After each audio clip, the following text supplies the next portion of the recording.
Hari Om. So I shall continue the seventh Vibhaga again, that is the Dhyana of Patanjali's Yoga Shastra. And today is the my portion number 6. I am because it's a huge portion. It's meditation, Dhyana. So in the previous one we saw about the Dhyana, that is why we chant, why we do the Dhyana by thinking of Om, not chanting Om, but thinking of Om. And Om is the average sound of the universe. That has been proved because it is supposed to have about 432 hertz cycles per second. Number of times an electric current, if you take an electric current, the number of times the electric current changes its direction in 1 second. Suppose if it changes it twice, from positive, negative, negative, positive charges, that means the frequency is 2. So the average is sound of the universe is 432 hertz cycles per second, they say. So you can go from 20 to 20,000 hertz per cycle and all. We have seen all those things explanation, but Om is a very, very powerful tool, as Bhagavan says. And now I am going to talk of the third eye. So meditation on the third eye. Now where is the third eye? The third eye is in between the two eyebrows. It is a very powerful spot for meditation because they say one eye is past, one eye is for the past, one eye is for the future, in the present, and the third eye is for the future. And there are a lot of explanations are there, but the third eye is in between the two eyebrows, we all know, and it is connected to the pineal glands inside the brain, inside this area.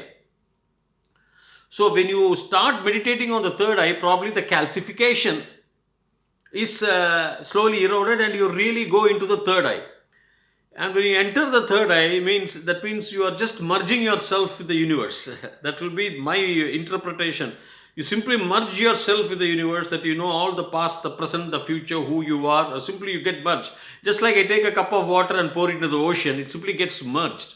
Or air inside a balloon, and I let loose the air outside the atmosphere outside. The air inside the balloon is totally lost in the atmosphere. Likewise, you are totally lost. You get yourself dissolved. The I thought is no more there. That is what the meditation on the third eye could mean.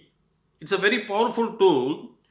And see, if you go to check with Bhagavad Gita, in chapter 11, verse 18, Bhagavan say, na tu mam shakyase drashtum anenaiva swa chakshusha. Na tu, you cannot, but me. Shakyase, Shakti means power to see. Shakti means anything can, ability. Na shakyase, na tu mam. Shakyase, na is coming the first, but you have to say na shakyase. Drashtum anena means is a tritiya vibhakti. Ayam imo vime, imam imo viman, anena abhyam abhi, like that. So by this third eye of swa chakshusha, divyam dadati te chakshuhu pashya me mama jyotir aishwaryam or mama yoga aishwaryam. Divyam dadati te is to you. It's a fourth vibhakti. Tubhyam or te you can say.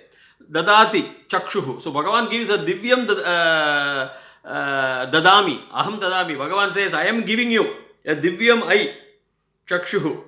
Pashya me mama jyotir aishwaryam or mama yoga aishwaryam or whatever it is. So Bhagavan says, he gives a third eye so that he can see the universal form. Means it very clearly proves that there is something called the third eye between the two eyes, outside the two eyes. So that once you see the third eye, once you know the third eye, you simply get yourself merged in the universe. That's it.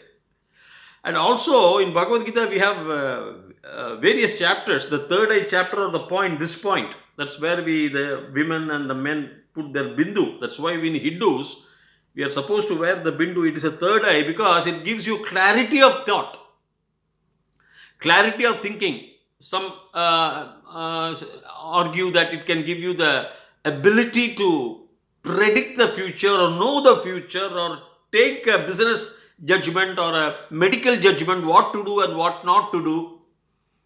If you have a vibhuti or if you have a kumkum, See, there are all reasons there behind that.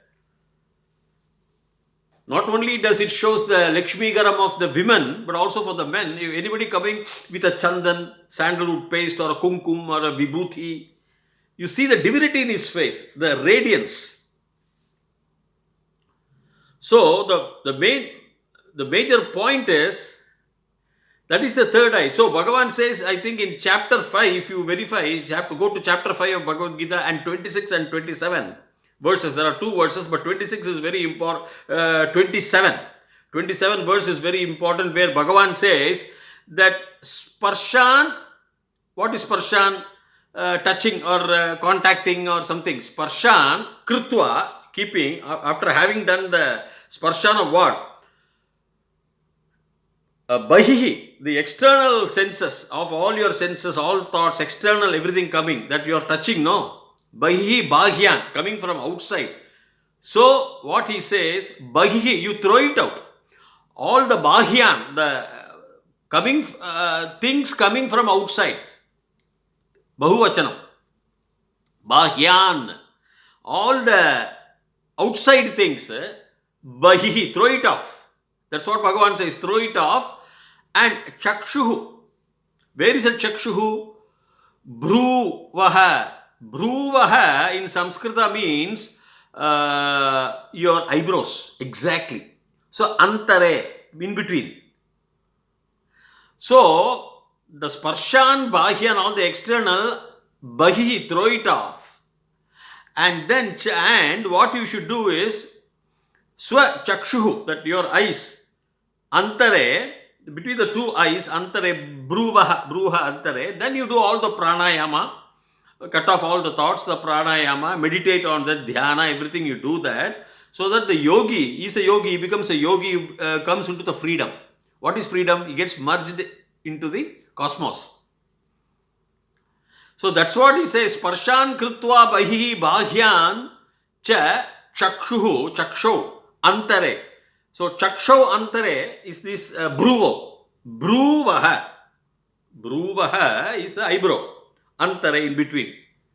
So in between the two eyes, the two eyebrows, you got this. That's you can open the third eye. That's what Bhagavan says. That then you do the pranayama. You cut off all the senses. You do the pranayama. And then you meditate. You cut your anger, everything, kama, krodha, all these things you have to. Bahihi only you have to chase it away. So Bhagavan also refers that very beautifully. Therefore, the question of meditation on the third eye, which is supposed to be there, but some argue that Mason's eye and all Masons, some accept, some Masons accept, some Masons may not accept. But I am not here for Masons accepting or not accepting. I am only here to tell you about what our Vedas said, our Bhagavad Gita said, our all the Upanishads say about the third eye. Everything, everybody talks of the third eye. It is also a point of meditation. So when you start meditating on the third eye, probably you simply forget everything. Finally, you will be aware of the existence and then go to the eighth vibhaga, which is samadhi. That will come later on. Therefore, the main point is, as Bhagavan says in Bhagavad Gita is probably the latest Veda for us. 4,000-5,000 years back. Not 6,000-7,000 years back. And it is popular now. Very popular in the West. Therefore, Bhagavan very clearly says, if you follow Bhagavad Gita, it is enough. Even Lord Shiva has his third eye, we all know. And from there he had the accumulated energy so that he can just set out fire. A fire which can really destroy everything. So much of energy, packed energy like your nuclear bomb. So the third eye, the pineal glands, may be the conduit, just like the wormhole in the cosmos. If you see, go to the YouTube and see astrophysics of all these big scientists, and if you see the space, the universe, there are a lot of wormholes where they say it's a conduit between one universe to the other. Nobody knows what's inside the wormhole.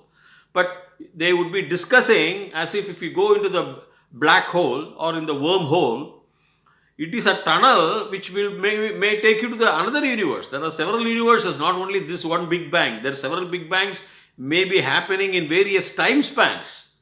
This Big Bang, it has happened, so we are inside the Big Bang, inside this illusion.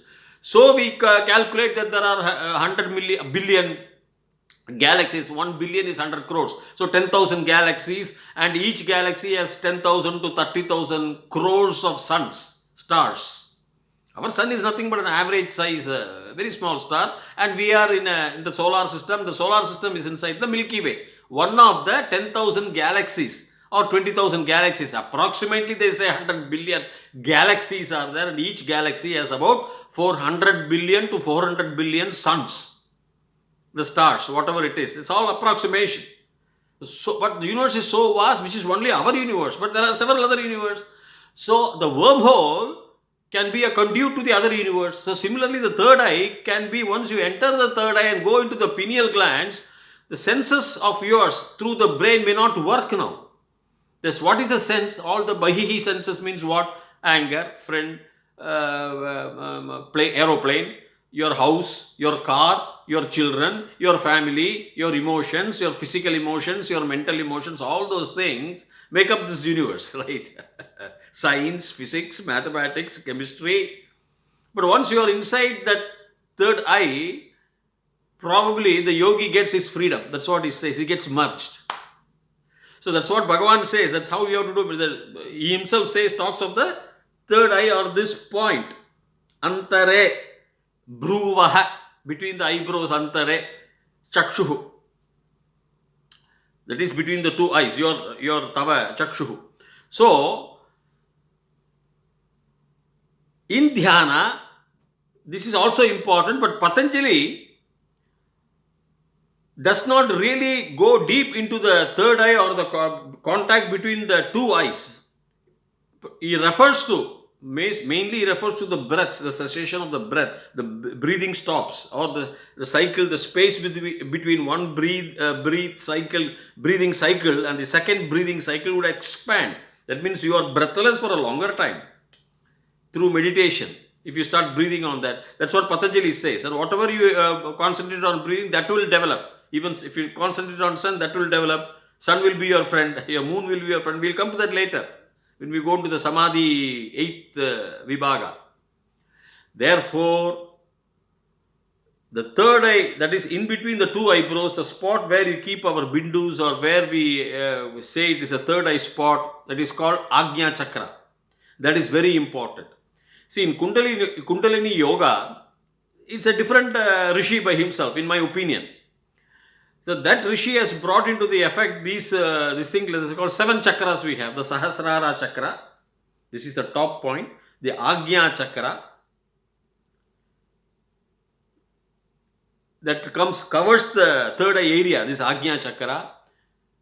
The Vishuddha Chakra, the Anahata Chakra, the Manipura Chakra,